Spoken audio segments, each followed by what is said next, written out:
बाबा जी इशफाक रहमतुल्लाह अलैह फरमाते हैं कि जेड़े मुआशरे दे विच सारा कुछ ही चलता है ना, वो मुआशरा ज़्यादा देर तक नहीं चलता।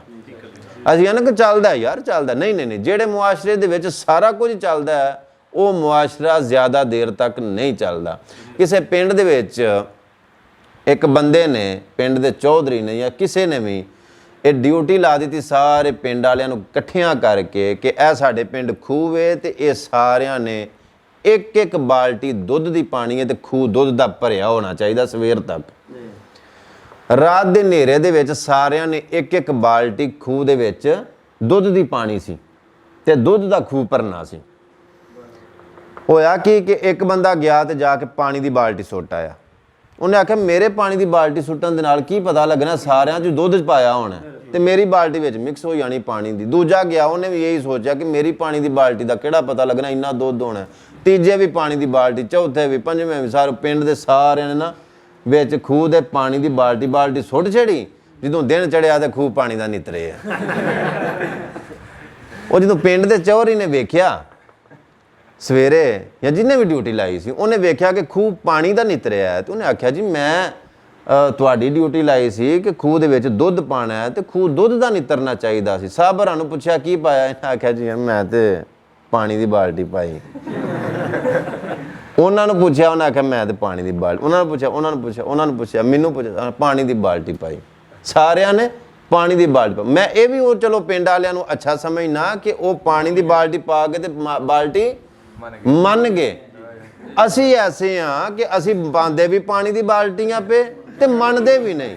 एक चोरी उतों सीना जोरी, एक राह च हगना नाले आने टड्डने।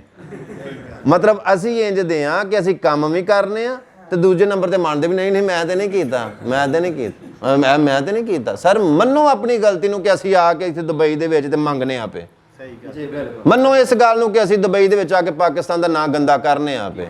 असी अपने रूम नूं साफ नहीं रखते, असी अपने बाथरूम नूं साफ नहीं रखते, असी अपना जिथे सौना वो गद्दा साफ नहीं रखते, असी सफाई का ख्याल नहीं रखते।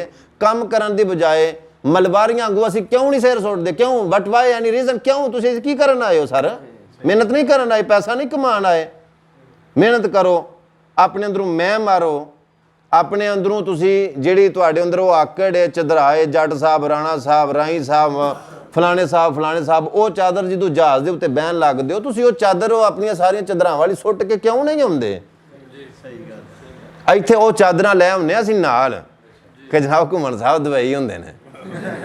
हाँ घुमन साहब दुबई हुण जावां मैं पाकिस्तान, पता लगे घुमन साहब आ गए ने, घुमन साहब टुर गए ने, इधरों आ गए ने, इधरों टुर गए ने। वो जिहड़ी साडी चदरा वाली चादर है वो सानू इत्थे झाड़ू फेरन नहीं दिंदी, वो सानू बाहर किसी जगह मिसाल के तौर पर कचरा उठाउण उत्ते भी नहीं देंदी। वो जिहड़ी सानू चदरा वाली चादर है सानू कख कंढा नहीं इत्थे करन देंदी। हत्ता कि इत्थों तक नौबत आई जाती कि घर आके अपने ही भांडे भी नहीं धोण देंदी कि अच्छा घुमन साहब हुण इत्थे भांडे धोण दे। घुमन साहब वो फिर घुमन साहब ज़्यादा देर तक नहीं रहिंदे, वो फिर जलील हो जाते हैं। या कोई भी चौधरी साहब ने जो उन्होंने अंदरों मैं खत्म नहीं होनी उन्नी देर तक वो कामयाब नहीं होणगे।